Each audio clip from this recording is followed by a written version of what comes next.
I want to show you how to do your Call of Duty Cold War from this to this.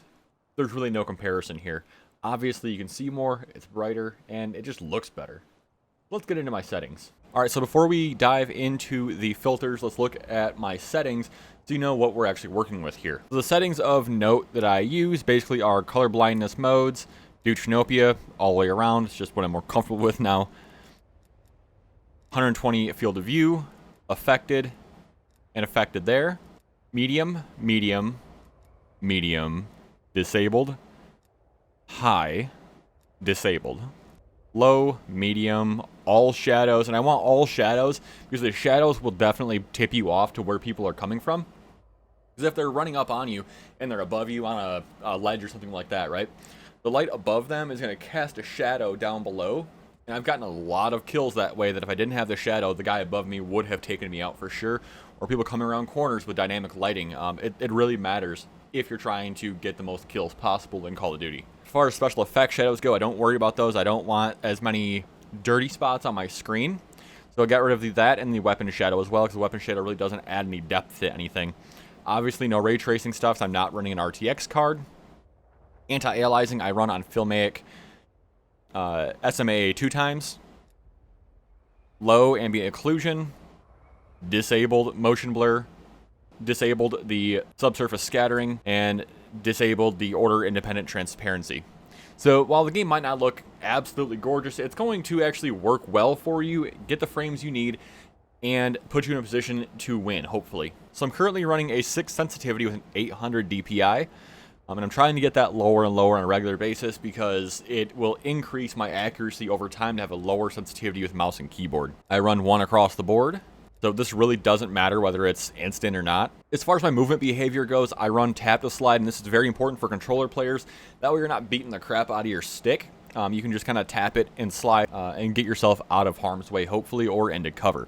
And I do use automatic airborne mantle just to try to help myself get moving a little faster around the map. And for some reason my sprint was on go too, but however I actually prefer hold. That way you have the most control over your sprint runtime. And in Cold War I actually do not run auto sprint because it's such a short map. You don't want to catch yourself with your gun up and not able to fight back. So I really sprint mainly from point to point. I don't really do it around where I know enemies are. So like an auto attack sprint, for instance, like you would use in Modern Warfare or Warzone, just does not apply the same way it does in Cold War. So as far as my audio settings go, my master volume of course changes depending on what I'm doing with streaming or recording or what have you. My music volume is always off because I don't want that background noise distracting me or just causing a ruckus. Super bass boost, which is essentially low bass boost, which is going to help you boost footstep sounds and give you a little bit of an edge with the headset.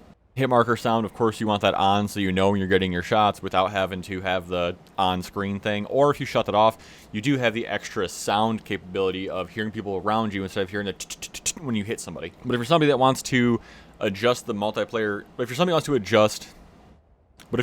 to adjust the voice volume for the surroundings, attenuation, what it'll do is, say we're in voice chat together and I talk, it'll turn the game down and allow my voice to be heard over top of the game if you struggle hearing voices in game with your teammates. But enough of my settings, let's jump into this and check out the filters. So taking a look at the NVIDIA filters, what we're going to see is I run details, sharpen, clarity, HDR toning, and bloom at about 0. What that does is that kind of tones down a lot of the just kind of pop that the sun has and that light sources have, so that things are actually clearer than they would be otherwise. The vibrance on the color is a big deal on this. You actually could punch that up all the way. If you're somebody who wears amber sunglasses, you know that it really makes greens, yellows really pop. So we're going to set this at around 10%, just to have a little bit of extra amber on the screen. 0 temp and 100% vibrance.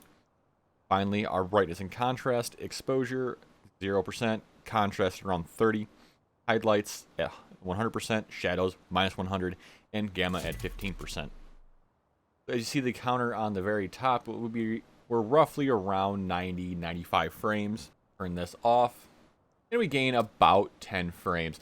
To me, the ability to see that fan in the corner in the doorway is worth it, because man, look at how just poppy this looks.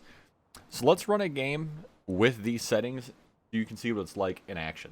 Alright guys, I hope this helped you out on Call of Duty Cold War. These NVIDIA filters are here again for you. If you want to just take a screenshot real quick, feel free. Thanks for hanging out, guys. If you liked the video, give it a like. If you like me, give me a subscribe. Have a good one.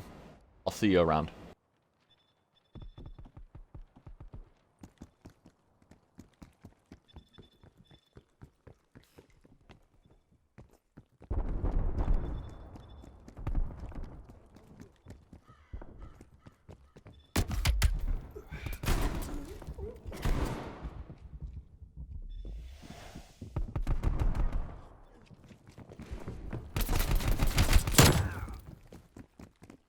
Enemy deleted.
Hostile expired.